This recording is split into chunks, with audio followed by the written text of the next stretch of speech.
Friends, ఈ సైనికుడు మెల్లిగా కత్తితో తన ఫోటోను కట్ చేశాడు. క్లర్క్ స్టాంప్ తీసుకురావడానికి బయటికి వెళ్లగానే వెంటనే డ్రాయర్ తెరిచి ఒక ట్రావెల్ పాస్ తీసుకుని తన ఫోటోను చాలా జాగ్రత్తగా దానిపై అతికించాడు.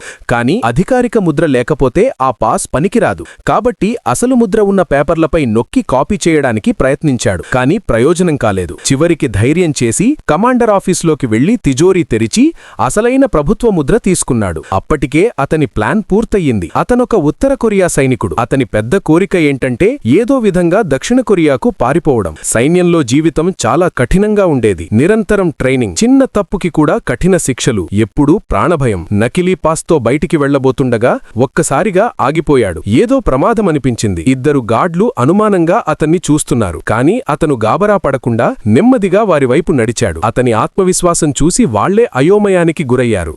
అతను దూరదర్శిని అడిగి చుట్టూ చూసేసరికి ఎక్కడ చూసినా గార్డ్ టవర్స్, పహారా కనిపించాయి. పగటివేళలో బయటపడ్డం అసాధ్యమనిపించింది. బయటికి వెళ్లే ఒకే మార్గం మెయిన్ గేట్. అక్కడ మిలిటరీ పార్టీ జరుగుతోంది. అధికారులు మద్యం తాగి ఉన్నారు. అదే సమయంలో అతనికొక అన్లాక్ కార్ కనిపించింది. కీ కూడా అందులోనే ఉంది. ఒక ఒంటరి అధికారి బయటకు వస్తుండగా అతనికి సహాయం చేస్తున్నట్టు నటిస్తూ కార్ దగ్గరకు తీసుకెళ్లి తానే డ్రైవర్ సీట్లో కూర్చొని కిటికీ కొంచెం దించి ముఖాన్ని దాచుకుని ఇంజన్ స్టార్ట్ చేశాడు. ఇక గేటు దాటితే సరిపోయిందనుకుంటున్న సమయంలో కొంత దూరం వెళ్లగానే ఒక మిలిటరీ కాన్వాయ్ ఎదురైంది. అవి అతని సొంత సైనికులే. గుర్తిస్తే అంతే. పైగా కార్లో పెట్రోల్ కూడా దాదాపు అయిపోయింది. తప్పకుండా ఆపాల్సి వచ్చింది. కాన్వాయ్ కూడా ఆగి అతని వైపు వచ్చారు. అతను ప్రశాంతంగా చేతితో ఆపి నకిలీ పాస్ చూపించాడు. కానీ ఆఫీసర్కు ఇంకా అనుమానం వచ్చింది. మిలిటరీ కార్లలో ఎప్పుడూ అదనపు ఫ్యూయల్ ఉంటుంది. ఈ కారెందుకు ఖాళీగా ఉంది అని అడిగాడు. అప్పుడు సైనికుడు వెంటనే తెలివిగా, నేను సెక్యూరిటీ డీటెయిల్ నుంచి కమాండ్ ఆర్డర్ పై డానియల్ అని పట్టుబడిన గద్దారిని ట్రాన్స్ఫర్ చేస్తున్నాను అని చెప్పాడు. ఆ పేరు విన్న వెంటనే ఆఫీసర్ ఆగిపోయాడు. ఆ రహస్య ఖైదీ గురించి చాలా కొద్ది ఉన్నతాధికారులకు మాత్రమే తెలుసు. కాబట్టి ఈ వ్యక్తికి ఆ పేరు తెలిసినట్టు,